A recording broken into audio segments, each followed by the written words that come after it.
YouTube? That's here. Today I'm going to be bringing you guys some replays that I probably should have uploaded like a long time ago, and I know I said I was going to be switching teams, but I was looking at these replays I have from my top 8 performance at the San Bruno Norcal midseason Showdown a couple weeks ago, and I realized I played both of the Ha brothers, both of the Nishimura brothers, and both of the Chamber brothers, and I was like, man, this is like a smorgasbord, like a who's who of Norcal VGC talent, so I figured I might as well go through, upload some of these games, and show you guys how my tournament went, and this will be like a big send-off for this Butterfree team that I've been using. So my very first game is actually going to be going up against Ha, one of the casters that usually cast all of the Nugget Bridge tournaments. He's a caster for Pokemon. He casts like Nationals, casts Worlds. Great player, great caster, really nice guy, and he's going to be using a team we see. It's Lele, Porygon, Kartana, and Tapu Koko, and this is one of those teams that I just hate to fight against because you can see he has a Lele, a Koko, and a Kartana, which are 3 serious sweepers,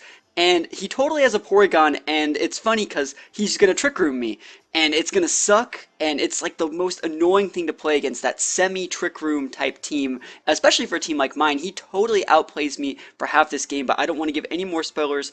I'm going to hop right into it and show you guys a really cool game that shows just when you fail as hard as you possibly can turn 1, that doesn't mean that you necessarily lose the game, because I don't think I could have actually failed harder than I failed turn 1. I'm pretty much playing with 2 itemless Pokemon after turn 1 because Dewey is such a great player.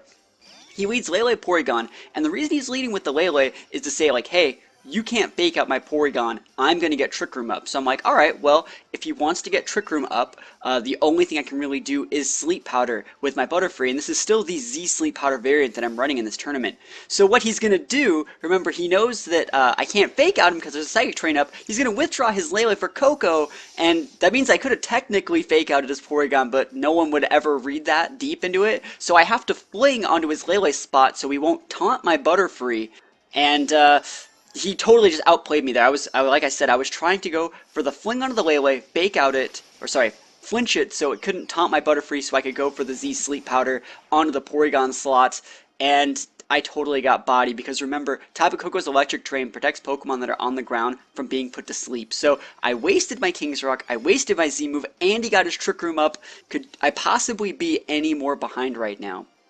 I don't think I could be. So what I'm going to have to do here is double protect. This is probably the only mistake I see him make the whole match. He doubles up into Butterfree. Now the normal reason you would do that would be to break potential Sash. That's pretty much it, because Butterfree really isn't a threat at this point, and you know, normally like 99% of the time that is the correct play, but I did just reveal that I was Z-move, so it's not like I had the Sash anyways. So I baited him in with the Protect, he went for the double target into it, and let Raichu get a free Electric Train boosted Volt Switch off into my, unfortunately in this position, Scarfed Lele. So Scarfed Lele is on the board. You now see he switches it up with Ice Beam. Note that he went for the switch up of Ice Beam over Thunderbolt there. I think it's a very smart play. Normally you don't want to reveal that you have 2 different types of attacks, because at this point, you know, if I didn't see the Ice Beam, I would assume that his other attack would be Tri-Attack, but since my team actually has a Garchomp in it, that was a great play, mixing it up and going for the Ice Beam there in that situation, because it covered all of his options in case I wanted to switch to Garchomp to kind of wait out his Trick Room. So, getting back to the game, you see he Volt Switches Koko out for Lele. I have to send in my Garchomp out now, and at this point, Garchomp's going to have to protect.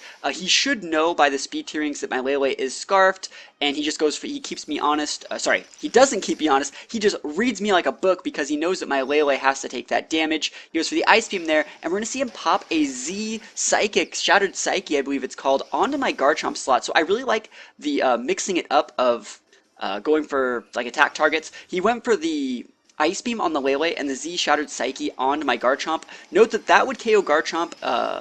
Probably it has a better chance of killing Garchomp than the Ice Beam, just because Garchomps can hold an Assault Vest. Well, maybe not like my Garchomp because I have Protect, but my Garchomp can be bulky and it has a much higher % chance of going down to like a full special attack invested Tapu Lele Shatter Psyche versus like a non-invested Porygon Ice Beam. So I really like the mix up there. He has to send his Koko back here, which is kind of a good thing for me.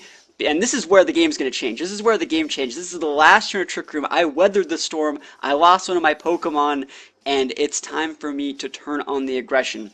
So I hard switch in my Raichu. Remember, I'm still using a Scarfed Lele. He goes for a Dazzling Gleam here because he's planning on double Dazzling Gleam, and that would take out Garchomp. But this isn't Garchomp anymore, it's Raichu, and my Lele still lives at 7 HP from the Psychic because his Lele wasn't like a Life Orb Lele or a Specs Lele, it was a Z-Move Lele.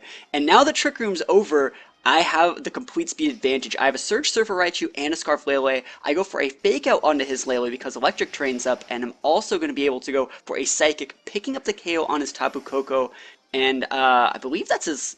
No, he has one more Pokemon. Yeah, it's not even over. He has more sweepers. Just when I think I've like clawed my way out, I see a Kartana, and I'm like, I hope that's not Scarfed. Luckily for us, he goes for Protect. He didn't really have to go for the Protect. It didn't really matter that he did because I'm double targeting this Kartana slot. And even if like let's say he didn't Protect with Lele, I go for my Volt Switch. I go for my Psychic up onto the Kartana.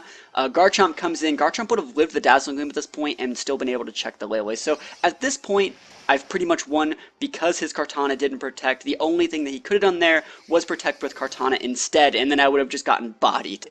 Like, if you Protect with a Kartana and Dazzling Gleamed, oh man, that would have been so rough. But it is going to be GG here. We're still locked into Psychic. I'm going for Psychic on that guy, and a Poison Jab is going to be able to finish it off. If for some reason I didn't KO when he got the Dazzling Gleam off, Raichu is certainly enough to take it out from there. So really, really close game, I would say. I mean, I got the 3-stock, but it did not feel like it. His Trick Room, like, tore me apart. He made great plays turn 1 and kept me honest for the remainder of the game, used correct moves with Porygon whenever he could. I really think this type of team that he's using is very, very good, and I'm going to be using a variant of it at an upcoming tournament that I'm going to this weekend. So that's all I have for you guys today. Let me know what you guys think about this battle in the comments below, and hopefully you guys will be looking forward to the rest of the games. The next game I have up is a game against a rain team, and then I fight Huiha, I fight...